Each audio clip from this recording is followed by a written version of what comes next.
Hello friends, स्वागत है आपका केदार जुडिशरी क्लासेस में। हम जो है उत्तराखंड पुलिस एक्ट 2007 पढ़ा रहे थे। अब इसमें उत्तराखंड पुलिस एक्ट में हम अध्याय 9 तक कंप्लीट कर चुके थे। आज शुरू करते हैं अध्याय 10।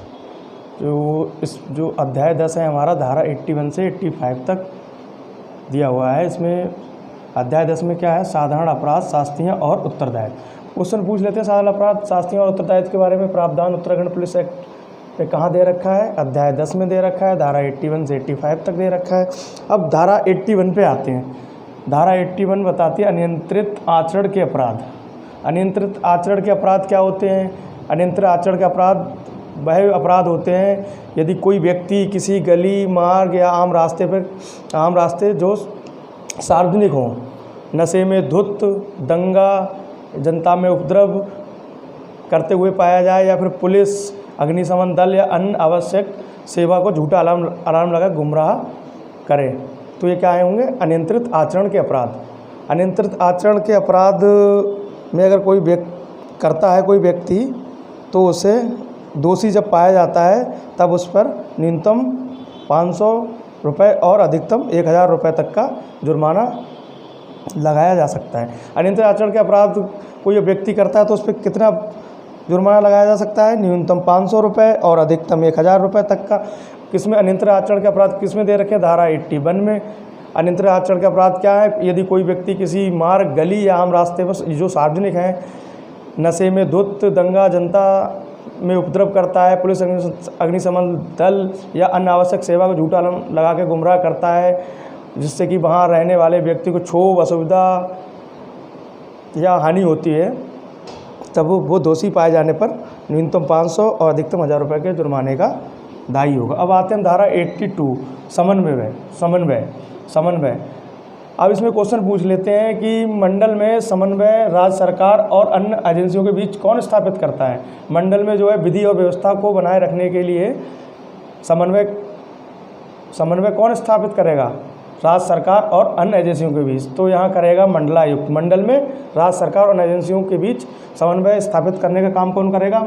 मंडलायुक्त। अब जिले में आते हैं, जिले की बात करते हैं। जिले में जो है राज्य सरकार और अन्य एजेंसियों के बीच जो समन्वय स्थापित करने का प्रावधान, समन्वय स्थापित कौन कराएगा? ये कराएगा जिला मजिस्ट्रेट। धारा 82 समन्वय। अब आते हैं धारा 83 पे। आदेशों और निर्देशों का पालन न करने के लिए शास्ति। यदि कोई आदेशों और निर्देशों का समन्वय न करने के लिए धारा 51 दे रखी है, 52, 53 और धारा 84 का उपखंड 3 और 4, जो इनके आदेशों विधि सम्मत आदेश दिए जाते हैं। अगर इनका कोई पालन नहीं करता है तब उस व्यक्ति को 1000 रुपये तक के जुर्माने से दंडित किया जाएगा। इसमें दे रखा है धारा 51, 52 और 53। धारा 51 और 52 और 53 का घटनास्थल पर समन किया जा सकता है। किसके पास? थाने के प्रभारी अधिकारी के द्वारा। अब इसमें आदेशों और निर्देशों का पालन न करने के लिए शास्ति, अगर यदि कोई व्यक्ति धारा 51, धारा 52, धारा 53, धारा 84 के उपखंड 3 और 4 के आदेशों को, विधि सम्मत आदेश है, उनका पालन करने में असमर्थ रहता है, तब उसे जो है न्यायालय द्वारा 1000 रुपये तक के जुर्माने, 1000 रुपये तक के कितना जुर्माना? 1000 रुपये तक के जुर्माने तक का प्रावधान किया गया है। अब आते हैं 51, 52, 53 क्या कहती है? घटनास्थल पर समन। जो इन धाराओं का समन घटनास्थल पर भी हो सकता है।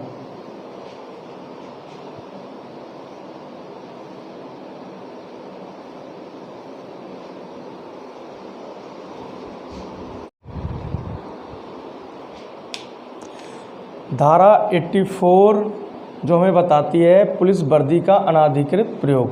मतलब कोई पुलिस वर्दी का अगर अनाधिकृत प्रयोग करेगा, उसके बारे में प्रावधान किस में दे रखा है? धारा 84 में। मतलब कोई पुलिस अधिकारी नहीं है और फिर पुलिस वर्दी उसे प्राधिकृत अधिकारी द्वारा नहीं प्रदान की गई है, वर्दी या फिर उसके समान दिखने वाली पोशाक या वर्दी का कोई विशिष्ट चिन्ह है, उसे धारण करता है और अनाधिकृत, मतलब उसे अधिकार नहीं है फिर भी उसे धारण करता है, तो उसके लिए दोषी पाए जाने पर 6 माह तक के कारावास और 5000 रुपये तक जुर्माना या दोनों का प्रावधान किया गया है।